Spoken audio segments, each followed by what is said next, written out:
मुजफ्फरनगर फसाद के 22 मुलजिमीन को बरी कर दिया गया है, उनको रिहा कर दिया गया है।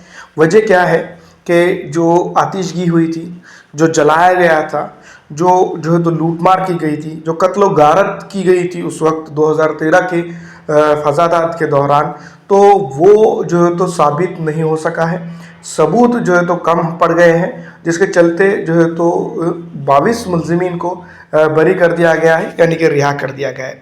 दोस्तों, ये मुजफ्फरनगर का वो दंगा है जो उस वक्त के हालात को अगर देखा जाए तो उस वक्त की तारीख में ही सबसे बड़ा दंगा था, जो 2013 के अंदर, माफ़ कीजिएगा, हुआ था। और इसके अंदर अगर देखा जाए तो कई लोग जो है तो इस मुजफ्फरनगर से विस्थापित यानी कि दूसरी तरफ जाकर रहने को मजबूर हो गए थे।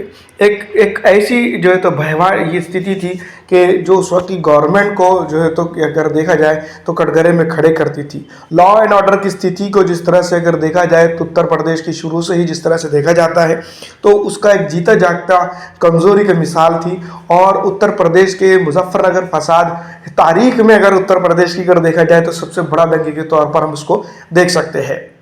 उस वक्त 40,000 से ज़ायद अफराद को पलायन करना पड़ा था और बताया ये जाता है कि 60 अफराद से ज़ायद लोगों की जानें गई थी, लूटमार हुई थी, जलाया गया था।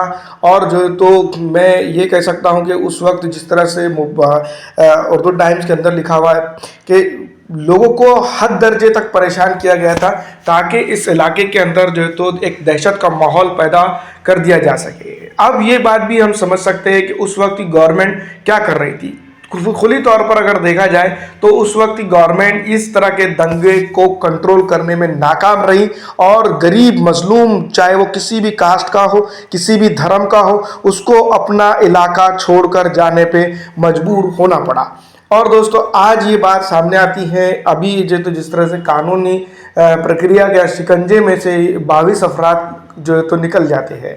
दूसरी तरफ बात ये भी बताई जा रही कि सबूत पर्याप्त नहीं है, उतने सबूत जितनी ज़रूरत थी वो नहीं मिले। तो अदालत को जो तो ये चीज़ें नहीं मिली हैं और उसके चलते जो है तो उनको बरी कर दिया गया है, यानी कि उनको आज़ाद कर दिया गया है।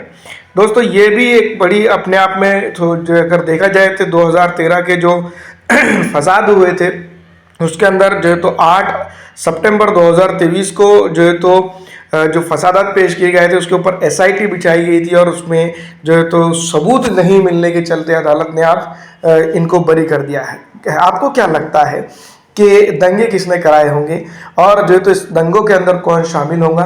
सबसे अहम और इम्पोर्टेंट सवाल ये है कि अब तक इस गुत्थी को सुलझाया नहीं गया है और कई एक लोगों को इंसाफ